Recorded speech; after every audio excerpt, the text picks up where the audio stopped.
नमस्कार friend, topic है discussion के लिए हमारे पास टेस्ट ऑफ क्वालिफाइड इम्यूनिटी और इसका रिलेशन जो है यहाँ पर वो इंडियन पिनल कोड की सेक्शन 83 के साथ है। और जैसे कि इस सेक्शन में कहा गया है कि वो कोई भी बच्चा जो 7 साल से ऊपर है और 12 से नीचे है उसको जनरली हम जो ऑफेंडर नहीं मानते हैं, जहाँ हम ये नहीं मानते हैं कि उसकी इतनी क्षमता है कि वो अपराध को समझ सके, और अगर वो ऐसा कोई एक्ट कमिट करता है तो जनरली हम उसको क्या करते हैं, इम्यून कर देते हैं, इम्यूनिटी दे देते हैं कि भाई ठीक है, आपको एक्सक्यूज किया जाता है। पर इसी सेक्शन में ये बात भी कही गई है कि भाई उसकी मेच्योरिटी का लेवल जो है उसको भी परखा जाएगा, यानी कि वो मैच्योर है कि नहीं है, इसे court test of qualified immunity जो है उसके जरिए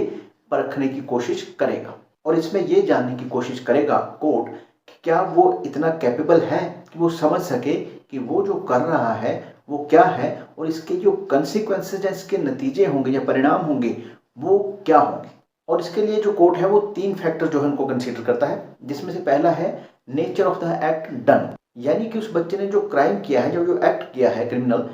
उसकी नेचर क्या है। जैसे मान लीजिए अगर कोई बच्चा किसी के गले पे अटैक करता है या हार्ट पे अटैक करता है तो इस बात का अंदेशा बढ़ जाता है कि ये जानता है कि यहाँ पर अटैक करने से ये मर सकता है ना, और कंटिन्यूसली करता रहे जब तक कि वो आदमी बेहोश ना हो जाए या उसको कोई एक मेजर डैमेज ना हो जाए। पर अगर वही बच्चा पैर पे अटैक कर देता है या हाथ पे अटैक कर देता है तो फिर इस बात को दूसरी तरह कंसीडर किया जा सकता है कि भाई एटलीस्ट इसको इतना तो पता नहीं है कि इसको मारना है तो कहाँ पर अटैक किया जाए ताकि वो जल्दी मर जाए या उसको ज़्यादा डैमेज हो और उसके मरने के चांसेस ज़्यादा इंक्रीज हो जाए। Factor number 2, subsequent conduct of the offender, यानी कि जो बच्चा है वो क्राइम या एक्ट करने के बाद उसका बिहेवियर कैसा था। क्या वो कहीं जाके छुप गया,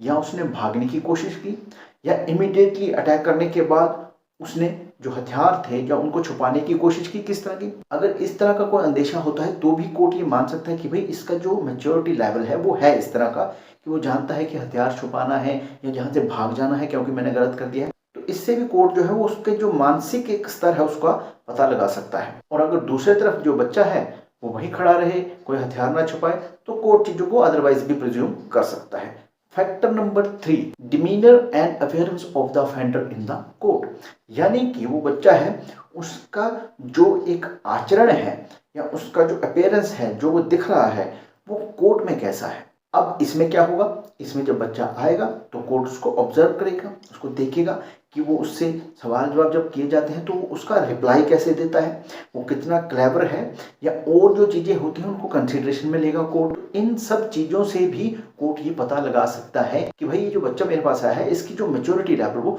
कितना है। तो ये 3 जो कंसिडरेशन है जिनको टेस्ट ऑफ क्वालिफाइड इम्यूनिटी कहा जाता है, ये जो है कोर्ट उनको यूज कर सकता है जब भी कोई बच्चा आता है और वो फॉल करता है सेक्शन 83 के अंडर। इसमें एक केस लॉ है जो कि आपकी स्क्रीन पे दिख रहा है इस वक्त। इसमें एक जो बच्ची होती है उसकी उम्र जो होती है वो 7 साल से ऊपर और 12 साल से नीचे, यानी कि सेक्शन 83 के अंडर उसका केस फॉल करता है, वो एक क्राइम कमिट करती है। और कोर्ट जो है वो इस टेस्ट को यूज करके ये पता लगा लेता है कि ये बच्ची जानती थी कि वो क्या कर रही है,